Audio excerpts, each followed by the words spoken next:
Agora vocês vão saber, não é? Está aqui, não é? Agora vocês vão saber. Qual é o tema? Um vencedor não surge por acaso. Vamos falar forte? Não, vamos falar junto, bonito, vamos lá?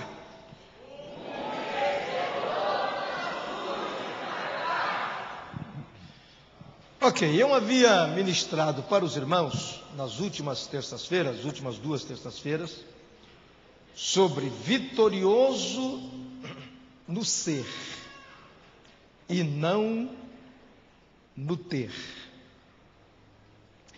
Agora eu quero ler um texto com vocês, que está em Juízes capítulo 7. Vamos ler o versículo 3. Diz assim: agora, pois, apregou-a aos ouvidos do povo, dizendo: quem for covarde e medroso, que volte e vá-se apressadamente das montanhas de Gileade. Então voltaram do povo 22.000, e 10.000 ficaram. E disse o Senhor a Gideão: ainda muito povo há, faze-os descer às águas, e ali os provarei. E será que aquele de que eu te disser, este irá contigo, este contigo irá. Porém, todo aquele de que eu te disser, este não irá contigo, esse não irá. E fez descer o povo às águas. Então o Senhor disse a Gideão: qualquer que lamber as águas com a sua língua, como as lambe o cão, esse porás à parte, como também a todo aquele que se abaixar de joelhos a beber. E foi o número dos que lamberam, levando a mão à boca, 300 homens. E todo o resto do povo se abaixou de joelhos a beber as águas. E disse o Senhor a Gideão: com estes 300 homens que lamberam as águas, vos livrarei e darei os midianitas na tua mão, pelo que toda a outra gente se vá, cada um a seu lugar. Versículo 16. Então repartiu os 300 homens em 3 esquadrões, e deu-lhes a cada um nas suas mãos buzinas e cântaros vazios, com tochas nelas acesas. E disse-lhes: olhai para mim e fazei como eu fizer. E eis que, chegando eu ao extremo do arraial, será que, como eu fizer, assim fareis vós. Tocando eu e todos os que comigo estiverem a buzina, então também vós tocareis a buzina ao redor de todo o arraial, e direis: pelo Senhor e Gideão.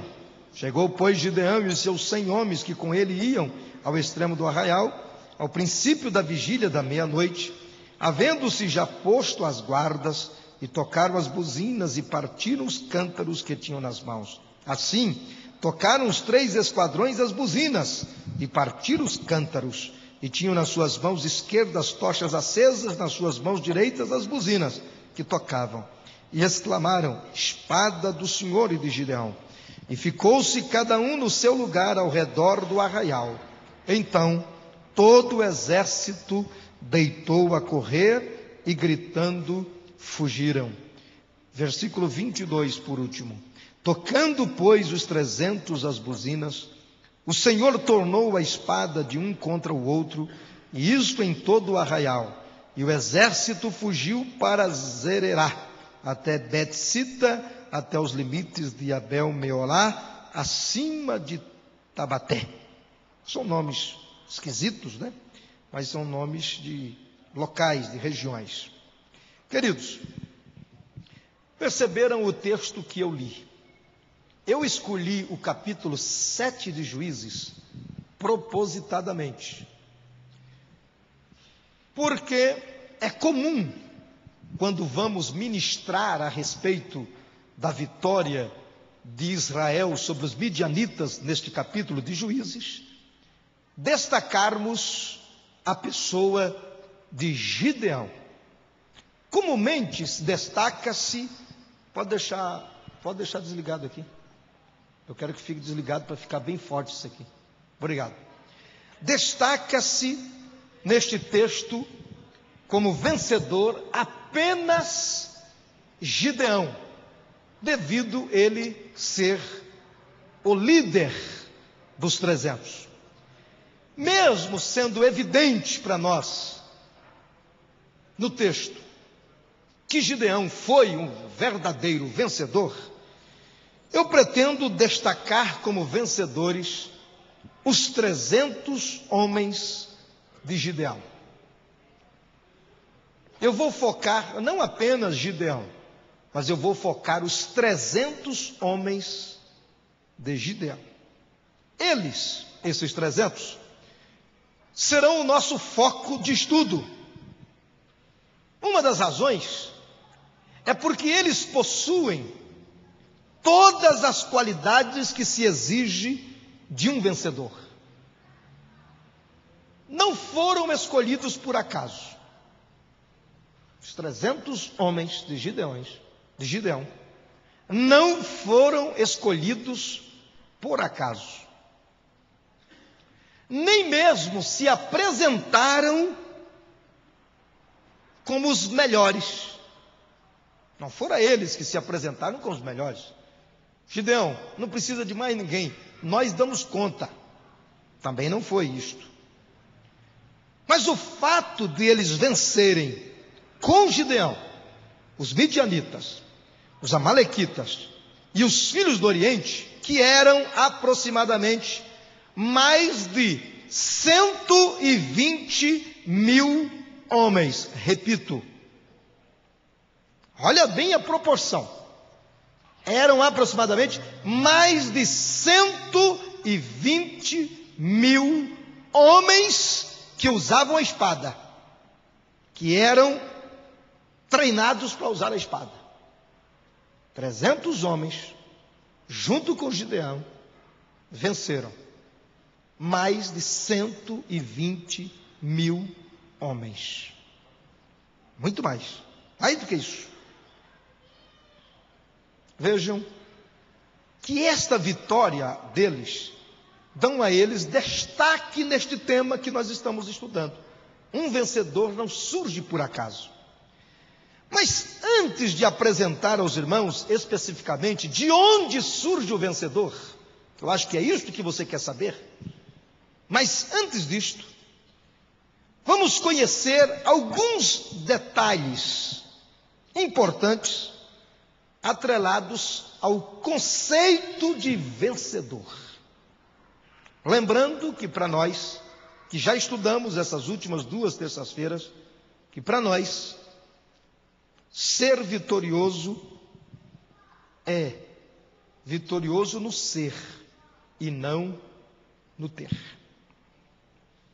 Eu não vou conseguir, claro, esgotar o assunto nesta terça-feira, mas voltarei na próxima terça-feira.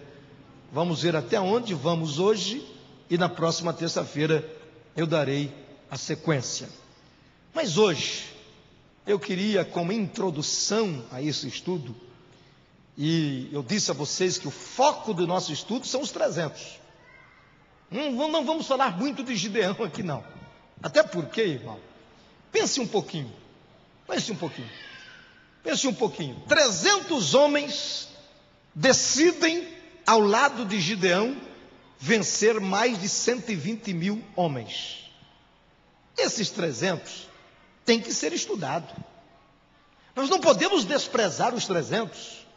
Muito embora Gideão tenha qualidades de vencedor, mas eu não posso desprezar os 300. Eles não eram cobaias. Esses 300 não estavam ali por acaso. Esses 300 não foram escolhidos por acaso. Então o foco nosso, o foco desse estudo será os 300 homens de Gideão. Nós vamos analisar biblicamente, porque nós precisamos analisar na Bíblia. Não adianta eu trazer aqui um livro de Laí Ribeiro para poder estudar com vocês sobre vencedor. Não, nós vamos estudar dentro da Bíblia Sagrada de onde surge um vencedor. Ele não surge por acaso. Quando você conhece um vencedor, você sabe que ele não está ali por acaso. Ele não chegou no pódio por acaso. Existiu algumas coisas antes do pódio para que ele chegasse lá. E é fácil ficar olhando um vencedor no pódio, comemorando a vitória. É muito fácil. Até desejar estar lá é fácil. Eu quero ver se eu e você queremos trilhar o caminho do vencedor. Então, um vencedor não surge por acaso. Eu quero que você entenda bem este tema. Ele não surge, por acaso eu me tornei um vencedor. Eu estava um dia assistindo uma corrida de Fórmula 1 e aconteceu um fato interessante, não sei se alguém lembra aqui. Aconteceu um fato interessante que os campeões, os vencedores e os propensos vencedores, sabe o que aconteceu naquela corrida? Foi quebrando o carro de todos. Quebrou um, quebrou o outro, quebrou outro, quebrou um, quebrou outro. Sabe quem venceu? Quem venceu foi um coitado que jamais sonharia vencer uma corrida de Fórmula 1.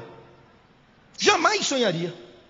Mas aconteceu o seguinte: os vencedores, os campeões e os propensos vencedores, todos os carros deles quebraram. Então, sobrou para ele. Este foi por acaso. Este foi por acaso. E lamentavelmente, existem muitas pessoas que se tornam vencedores por acaso, mas não se sustenta como vencedor. Ele por acaso ganha uma batalha. Por acaso ele vence uma. Mas não é destes que eu quero falar. Eu quero falar daqueles que são vencedores sempre. E não importa se ele perdeu hoje, mas ele vai ganhar amanhã. Ele se sustenta como vitorioso. Ele se sustenta como vencedor. É destes que eu quero falar esta noite. Não é aquele que por acaso ganha uma vitória aí, uma batalhazinha, ele ganhou a vitória. Não é destes que eu quero falar. Até porque a proposta bíblica de Deus para nós é que nós não sejamos vencedores esporádicos ou vencedores por acaso, mas que nos mantenhamos como vencedores. Por isso diz a Bíblia: ser fiel até a morte, até o último dia, até o último momento, e dar-te-ei a coroa. Então vejam, queridos, este sentimento que eu estou pregando exatamente por causa de um sentimento de fraqueza, de derrota, de pessimismo, que muitas vezes abate a vida dos crentes. Por quê? Porque nós não estamos ganhando todas as batalhas. Mas não é porque nós não estamos ganhando todas as batalhas que já somos perdedores. É o conceito que eu trouxe para os irmãos, que é vitorioso no ser e não no ter. Porque eu posso perder, mas não é porque eu perdi que eu sou derrotado. Eu continuo vencedor, porque eu perdi agora. Isto é circunstancial. Eu mostrei nessas últimas 2 terças-feiras que derrota e fracasso na vida do crente tem que ser circunstancial, mas ser um vencedor, isto deve ser conceitual. Eu sou vencedor. Fui nocauteado aqui, caí, mas vou levantar para ser um vencedor e vou vencer. Não pode ser circunstancial, tem que ser conceitual. Sou filho do rei, sou servo de Deus, sou serva de Deus, sou filho do rei, o céu é meu, a vitória é minha, a glória de Deus a Ele pertence, mas o Senhor me honra e eu sou vencedor. Posso até estar arrastando as pernas, mas sou vencedor. Posso estar num tropeção, cair ali, mas vou levantar. O cair é do homem, levantar é de Deus, e eu preciso ter este conceito de vencedor, vencedor, vencedor, vencedor, vencedor, vencedor, vencedor, vencedor, vencedor, vencedor, vencedor, vencedor. Agora, nesse estudo, nós vamos descobrir de onde surge um vencedor. De onde surge? Aí você vai dizer, engraçado, eu tenho também tudo isso aqui, então eu posso ser um vencedor. É isto que o Espírito Santo quer fazer conosco nesses dias. Mas, como eu disse a vocês, que antes de apresentar especificamente de onde surge um vencedor, deixe eu criar um pano de fundo aqui para vocês, certo? Nesta pintura que estamos tentando fazer, de quando se processa o surgimento de um vencedor. Quando se processa o surgimento de um vencedor? Quando que começa a dar a ideia que um vencedor está surgindo? Ele não surgiu ainda, mas está surgindo. Quando? Quando é que isso acontece? Que pano de fundo é este? Que introdução é esta para que o vencedor se apresente? Você vai ver que este pano de fundo é a realidade que nós vivemos.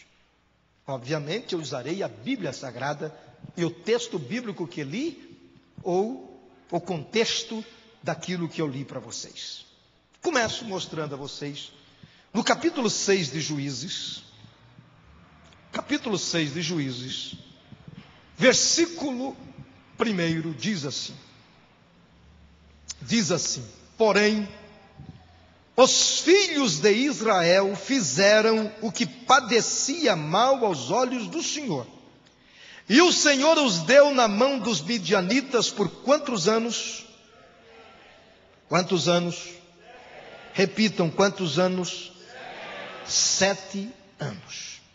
É necessário mostrar aqui que Israel estava em crise por 7 anos. O texto é claro. Israel se meteu numa crise de 7 anos. Havia uma crise estabelecida. Havia uma crise presente. 7 anos. Eles estavam vivendo uma crise. Eu vou falar sobre o surgimento de 300 vencedores. Eu vou falar sobre de onde vêm esses 300 vencedores. Mas eu tenho que mostrar a vocês que antes de surgir os 300, houve uma crise. Houve uma crise. Estabeleceu-se uma crise. Vejam, irmãos, que os 300 não surgiram de vitórias. Você não encontra. Você não diz o texto que Deus escolheu aqueles que mais experientes, que já haviam batalhado em outras guerras, e eles foram escolhidos por conta disso. Não. O texto do capítulo 6 de Juízes começa mostrando o estabelecimento de uma crise. Ela estava estabelecida. Israel estava nas mãos dos midianitas, amalequitas e os da banda do Oriente. Eles estavam controlados por eles. O que eu quero dizer aqui para vocês é que, se tem uma crise, não é sinal de que tudo está perdido. Se apresentou-se uma crise, há algo dizendo, pode daí surgir um vencedor. Uma crise pode ser um sinal que um vencedor está surgindo. Então, se existe uma crise estabelecida na sua vida, se por acaso você identificou que eu não sei por quantos anos, aqui foram 7 anos, para mim não interessa se 5 anos, 10 anos, 3 anos, 1 ano, não interessa para nós. Ora, mas se existe uma crise estabelecida, se existe uma crise presente na tua história, na tua vida, onde quer que seja, e você identificou isto, não é para você entrar em desespero, e nem dizer, acabou. Acabou. 7 anos nós estamos controlados. Não. A crise está apontando. A crise pode estar dizendo a nós que dali está surgindo um vencedor. Se você pegar a biografia de um vencedor, você terá que encontrar ali os momentos de crise e de onde foi que ele surgiu. O pano de fundo do surgimento de um vencedor será sempre uma crise. Se não vejamos a pessoa de Jesus Cristo, que é o nosso maior exemplo, que eu usei nessa última terça-feira passada, o exemplo do vencedor.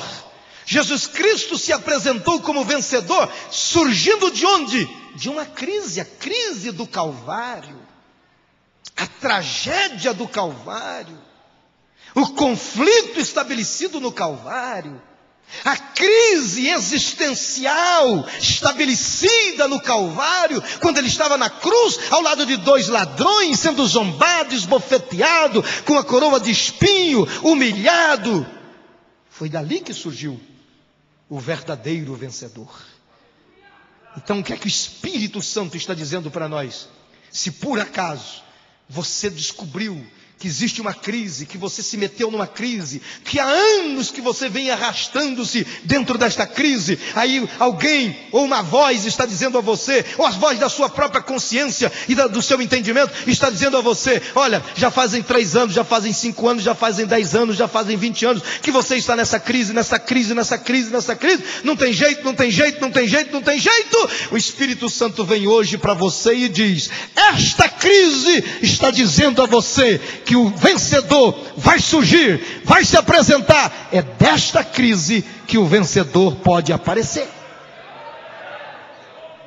Então, sinal de crise na vida do crente não é sinal de desgraça. Sinal de crise na vida do crente é sinal que a vitória vai apresentar e você vai se surgir como um verdadeiro vencedor. Vencedor. 7 anos de crise e a história começou aí. A história dos 300 começa com 7 anos de crise. Eles estavam ali. Eles eram protagonistas desta crise. E você viu aqui. Por que a crise veio? Porque desobedeceram a Deus. E os 300 faziam parte disto. Os 300 provocaram a crise. Eles eram protagonistas desta crise. Porque Israel fez o que parecia mal aos olhos do Senhor. E os 300 estão incluídos aqui. Ora, queridos, de onde vêm as nossas crises? De onde vêm? De onde vêm as nossas crises? Vem dos nossos erros. Vem das nossas tentativas de acertos. Vem dos nossos conflitos. Vem das nossas dúvidas. Vem das nossas incredulidades. É daí que surge a nossa crise. Nós mesmos, muitas vezes, cavamos o nosso próprio buraco. Não é assim que a gente diz? Cavei o meu próprio buraco. Por quê? Porque errou. Porque provocou uma crise. Porque tomou uma decisão errada. Porque se equivocou. Por causa do seu temperamento. Por causa da sua personalidade. Aí alguém chega e diz para você, com esse temperamento, com essa personalidade, com esta tendência que você tem para a crise, de cavar buraco para se enfiar, você nunca vai ter vitória. Então você vai dizer, para trás de mim, Satanás, porque a crise que eu provoquei na minha vida e que estou nela é sinal de que eu posso me surgir como um vencedor. Eu posso me surgir como um vencedor. Repita essa frase comigo. Eu posso me surgir como um vencedor. Repita. Eu posso me surgir como um vencedor. Mesmo que você tenha provocado a crise. Você não vai se abater e aceitar a sentença diabólica para a tua vida, dizendo: você foi culpado, você que fez isso, você que não teve juízo, foi a sua decisão, é o seu temperamento, é a sua personalidade. Tudo bem, você errou, cavou um buraco, mas nele você não vai morrer, porque Deus vai te arrancar de lá e vai te apresentar como um verdadeiro vencedor. Quantos crê nisto? Dê glória a Deus. Então já aprendemos aqui hoje à noite que crise é um pano de fundo para que um vencedor surja. Aleluia, glória a Deus. Aleluia, glória a Deus. Então não importa, esta crise chegou, te alojou ali, você está preso ali, 7 anos, 5 anos, 10 anos, 15 anos, não interessa. E você diz: só cava o buraco, quanto mais eu me mexo, mais eu desço, não tem problema. Você está dizendo: Deus, esta crise não vai me matar, esta crise vai me empurrar para que eu seja um vencedor. É o pano de fundo para surgir um vencedor. É o pano de fundo para surgir um vencedor. É o pano de fundo para surgir um vencedor. Então crise pode estar dizendo que um vencedor está surgindo. Quantos podem dizer glória a Deus? Bom, mas eu preciso apresentar, antes que eu mostre de onde vem o vencedor, ou de quais as qualidades desse vencedor, eu preciso mostrar o que está no versículo 2 do capítulo 6. E, prevalecendo a mão dos midianitas sobre Israel, fizeram os filhos de Israel para si por causa, repita comigo essa frase, por causa, mais forte, por causa dos midianitas. Agora ouça: as covas que estão nos montes, e as cavernas, e as fortificações.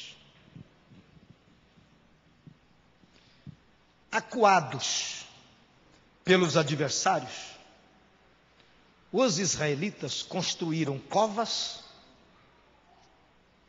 cavernas e fortificações. 3 palavras que todos nós sabemos o que significa: cova, caverna e fortificações. Para que se constrói cova, caverna e fortificações? Para quê? Para quê? Fala forte, para se esconder. Então fala comigo forte, para se esconder, vamos? Cova, caverna e fortificações. Isso é coisa de vencedor, irmão? Parece que não é, né? Parece que não é. Olha aí. Parece que não é. Como é que um vencedor vai construir cova, caverna e fortificações? E exatamente isto. Eles, acuados, vendo, olha o que o texto diz: prevalecendo a mão dos midianitas. O que quer dizer? Que quem era mais forte? Os midianitas, não Israel. Quem estava ganhando? Quem estava por cima? Os adversários. Eles, acuados pelos adversários, acuado pelo adversário, para se esconder, construíram covas, cavernas e fortificações. O que isso diz para nós? É um outro conceito que a gente precisa construir aqui. Escute, nem sempre o vencedor está ganhando. Perdas e fracassos podem ser a incubação de um vencedor.